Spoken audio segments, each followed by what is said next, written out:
வெற்றி. இந்த வார்த்தையை கேட்டதும் நமக்கு என்ன தோணும்? நிறைய பட்டங்கள், பதக்கங்கள், பெரிய பெரிய பதவிகள். இதெல்லாம் மட்டும்தானா வெற்றி?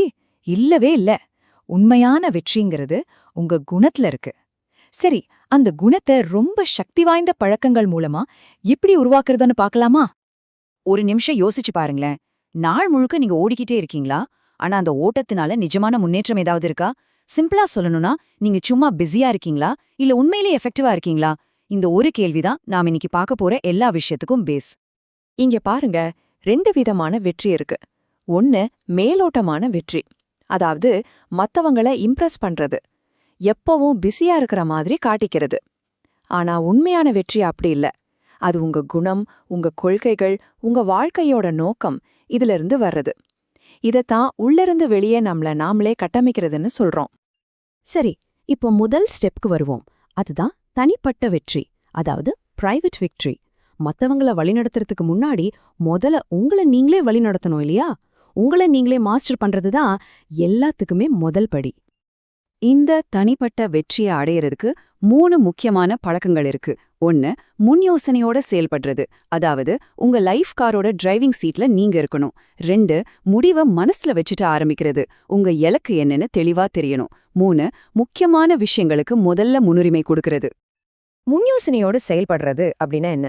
இப்போ வெளிய மழை பெய்யுது, அது நம்மளால கண்ட்ரோல் பண்ண முடியாது. ஆனா குடை எடுத்துட்டு போலாம் இல்லையா? அது மாதிரிதான் நம்மள சுத்தி நடக்கிற விஷயங்களுக்கு நீங்க எப்படி ரெஸ்பாண்ட் பண்றீங்கன்றத உங்க கண்ட்ரோல்ல வச்சுக்கிறது தான் இது. உங்க உணர்ச்சிகளுக்கும் செயல்களுக்கும் நீங்க தான் பொறுப்பு. விக்டர் ஃப்ராங்க்லோட இந்த வார்த்தைகளை பாருங்க, ரொம்ப பவர்ஃபுல். ஒரு நர்ஸ் தன்னை எப்பவும் திட்டிட்டே இருக்கிற ஒரு நோயாளியால தன்னோட சந்தோஷம் இனிமே பாதிக்கப்படாதுன்னு முடவு செஞ்ச ஒரு கதை இருக்கு. அதுதான் உண்மையான முன் யோசனை. அவங்க சந்தோஷத்தோட ரிமோட் கண்ட்ரோல மத்தவங்க கையில குடுக்கல, அது அவங்க கிட்டயே இருந்துச்சு. 2வது பழக்கம், ஒரு சின்ன கேள்வி. நீங்க ஒரு ப்ளூ பிரிண்ட் இல்லாம வீடு கட்டுவீங்களா? கண்டிப்பா மாட்டீங்க. அப்போ உங்க வாழ்க்கைக்கான அந்த ப்ளூ பிரிண்ட் எங்க? உங்க வாழ்க்கையில நீங்க எதை உண்மையா மதிக்கிறீங்களோ அதை அடிப்படையா வச்சு ஒரு தெளிவான பார்வையை உருவாக்குறது தான் இந்த ஹேபிட். அடுத்து 3வது பழக்கம், முதல்ல செய்ய வேண்டியதை முதல்ல செய்யுங்க. இது டைம் மேனேஜ்மெண்ட் பத்தி மட்டும் இல்ல, இது செல்ஃப் மேனேஜ்மெண்ட் பத்தினது. உங்க வாழ்க்கையில எது நிஜமாவே முக்கியம்னு உங்களுக்கு தெரியுமா? அத முதல்ல செய்யறதுக்கான டிசிப்ளின் உங்ககிட்ட இருக்கா? நம்மள பல பேர் பண்ற தப்பு என்னன்னா, தேவையில்லாத ப்ரெஷருக்கெல்லாம் சரின்னு சொல்லிடுறது. ஆனா கோனிங்கிற பெண் தன்னோட முக்கியமான வேலைகளை காப்பாத்திக்க ஒரு கோரிக்கைய ரொம்ப பணிவா மறுத்தக்கது ரொம்ப முக்கியமானது. எப்போ நீங்க முக்கியம் இல்லாத விஷயங்களுக்கு நோ சொல்ல தயாரா இருக்கீங்களோ, அப்போதான் உங்க உண்மையான ப்ரையாரிட்டிஸ்க்கு எஸ் சொல்றதுக்கான எனர்ஜி உங்களுக்கு கிடைக்கும். சரி, இப்போ நாம நம்மள மாஸ்டர் பண்ணிட்டோம். அடுத்தது என்ன? பப்ளிக் விக்டரி, அதாவது பொது வெற்றி. மத்தவங்களோட சேர்ந்து எப்படி ஜெயிக்கிறதுன்னு கத்துக்கிறது தான் இது. இது நம்ம உறவுகளை மாஸ்டர் பண்றது பாத்தினது. இந்த பொது வெற்றிக்கான அடுத்த 3 ஹேபிட்ஸ் நம்மளோட ரிலேஷன்ஷிப்ஸ் பத்தினது. 4வது திங்க் வின் வின். 5வது seek first to understand then to be understood. 6வது சினர்ஜைஸ். இதெல்லாம் என்னன்னு கொஞ்சம் விரிவா பார்க்கலாம்.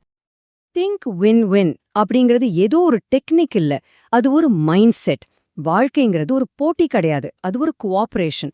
நான் ஜெயிக்கிறதுக்கு நீங்க தோக்கணும்னு அவசியமே இல்ல. நம்ம 2 பேருமே சேர்ந்து ஜெயிக்க முடியும். இந்த ஒரு மைண்ட் செட் இருந்தாலே போதும். செம்ம ஸ்ட்ராங்கான ரிலேஷன்ஷிப்ஸும் நல்ல ரிசல்ட்ஸும் தானா வரும். அடுத்த பழக்கம், ஒருவேளை இருக்கிற எல்லா ஹேபிட்ஸ்லயுமே இதுதான் ரொம்ப முக்கியமானதா கூட இருக்கலாம். ஒரு சின்ன உதாரணம் சொல்றேன். நீங்க ஒரு கண் டாக்டர் கிட்ட போறீங்க. உங்க கண்ணுல என்ன பிரச்சனைன்னு சொல்றதுக்கு முன்னாடியே அவரோட கண்ணாடிய கழட்டி உங்ககிட்ட கொடுத்து இத போட்டு பாருங்க, எனக்கு இது சூப்பரா வேலை செய்யுதுன்னு சொன்னா எப்படி இருக்கும்? இதுதான் நம்மளும் அடிக்கடி பண்ற தப்பு இல்லையா? ஒருத்தர் பிரச்சனைன்னு சொன்னதும் அதை முழுசா கேட்கறதுக்கு முன்னாடியே அட்வைஸ் கொடுக்க அவசரப்படுறோம். இதனால உண்மையான பிரச்சனைய நாம மிஸ் பண்ணிடுறோம். கடைசியில என்ன ஆகும்? அவங்களுக்கு நம்ம மேல இருக்கிற ட்ரஸ்ட் போயிடும். ஒருத்தரை உண்மையா புரிஞ்சுக்கணும்னா முதல்ல எம்பத்தியோட அவங்க சொல்றத கேட்கணும். அதுதான் நம்பிக்கையோட திறவுகோல். 6வது ஹேபிட் சினர்ஜி, அதாவது ஒருங்கிணைந்த சக்தி. சிம்பிளா சொல்லணும்னா 1-1-3. எப்படி இது சாத்தியம்னு கேக்குறீங்களா?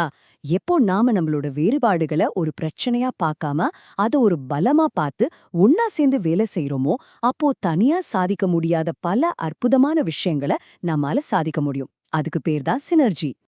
சரி, இப்போ நாம பார்க்க போற இந்த கடைசி ஹேபிட் தான் மத்த 6 ஹேபிட்ஸையும் நாம சரியா கடைபிடிக்கிறதுக்கு ரொம்ப ரொம்ப முக்கியம். அதுதான் ரினியூவல், அதாவது உங்களை நீங்களே புதுப்பிச்சுக்கிறது. உங்களை நீங்களே கவனிச்சுக்கிறது. இந்த கதையை கேளுங்களேன். ஒருத்தன் மழுங்கி போன வாளை வச்சு ஒரு மரத்தை வெட்டிட்டு இருந்தான். அதை பார்த்த இன்னொருத்தர் ஏன் வாளை கொஞ்சம் கூர்த்திட்ட கூடாதுன்னு கேட்டாரு. அதுக்கு அவன் சொன்னான், எனக்கு டைம் இல்ல, நான் மரம் வெட்டுறதுல ரொம்ப பிஸியா இருக்கேன்னு. கேக்குறதுக்கு காமெடியா இருக்கலாம், ஆனா யோசிச்சு பார்த்தா நம்மள பல பேர் இப்படிதான் இருக்கோம். நம்மளோட மிகப்பெரிய சொத்தே நாம தான். ஆனா நம்மள நாமளே ஷார்பன் பண்ணிக்க மறந்துடுறோம். நம்மள புதுப்பிச்சுக்க 4 முக்கியமான ஏரியாஸ் இருக்கு. உடல் ரீதியா, அதாவது நல்ல சாப்பாடு, எக்ஸசைஸ். மனசு ரீதியா, அதாவது புதுசா படிக்கிறது, கத்துக்கிறது. ஆன்மீக ரீதியா, தியானம் பண்றது, இயற்கையோட நேரம் செலவழிக்கிறது.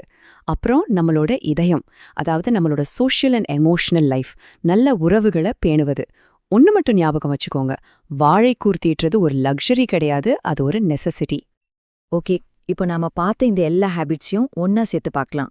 இது ஒவ்வொன்றுமே தனித்தனியா ரொம்ப பவர்ஃபுல். ஆனா இது எல்லாம் ஒன்னா சேரும்போது ஒரு செம்ம எஃபெக்டிவான வாழ்க்கைக்கு ஒரு தெளிவான வழியை இது நமக்கு காட்டும்.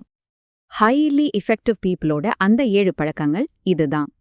சரி, கடைசியா ஒரு தடவை வேகமா பார்த்துடலாம். 1. Be proactive. 2. Begin with the end in mind. 3. Put first things first. 4. Think win win. 5. Seek first to understand then to be understood. 6. Synergise. அப்புறம் ரொம்ப முக்கியமா 7வது ஷார்பன் தி சா.